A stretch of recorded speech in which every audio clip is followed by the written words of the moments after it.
The emotional, practical and financial toll of low literacy can be severe, particularly in a world that assumes almost everyone can read and write.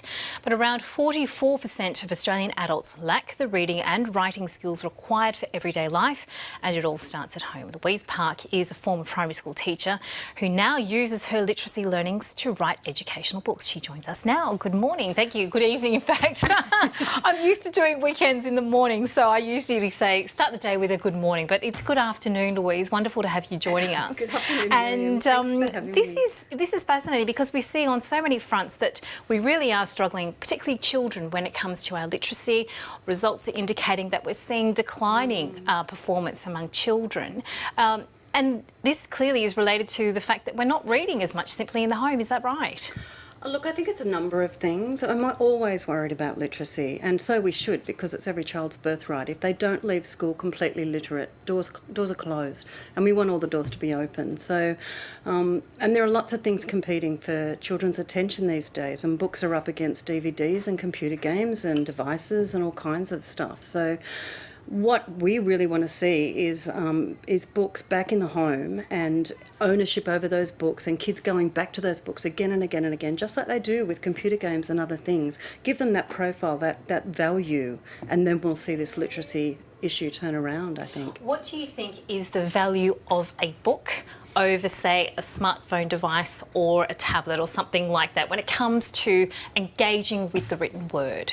I don't think you can compare them. I think what you need to know is that for a child to be able to pick up a book like this, to be able to flip through, turn the pages, understand that the text goes from left to right, what these pages do, what happens inside this book, what a blurb is, those things are invaluable, and you can't get those things from a device. So, yeah.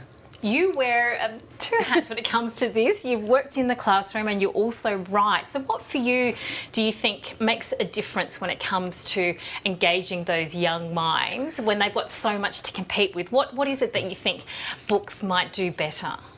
I think it's taking the book to the child on their terms. So if you know what it is that child is really into, and you have a book that they can read and they will feel a sense of success, they will come back again and again and again. I mean, it's book week, and I had this experience a couple of days ago, which I'll just share with you, which absolutely, it brought tears to my eyes. There was this Year 6 kid in the back of the hall, desperate at question time to talk.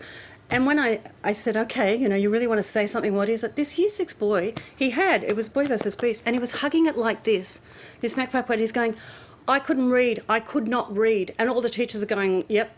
And he said, I was in Year 3, I could not read. And he said, I found these books and I read every single one, I own them, I go back to them, I read them over and over and over again. And then he said, I'm in the OC class now.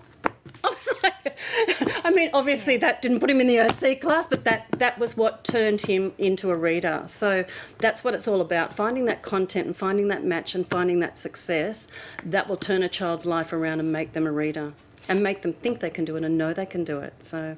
Yeah. And how important is that family environment? Because we also are hearing the statistics around adults and literacy as well. How much is that impacting what's happening now for our children? Yes. Look, I think parents know that modelling behaviour for a child is absolutely paramount, and a lot of what they're learning just from taking it all in by osmosis. So modelling that process of reading, valuing books in the home, have books on your shelf, go to books, read to your child, hear your child reading, just talking, laughing, enjoying books. I think, you cannot put a value on that. Yeah. Louise Park, wonderful to speak to you. Great work that you're doing there. Thank you so much for joining us. Thank you so much for having me.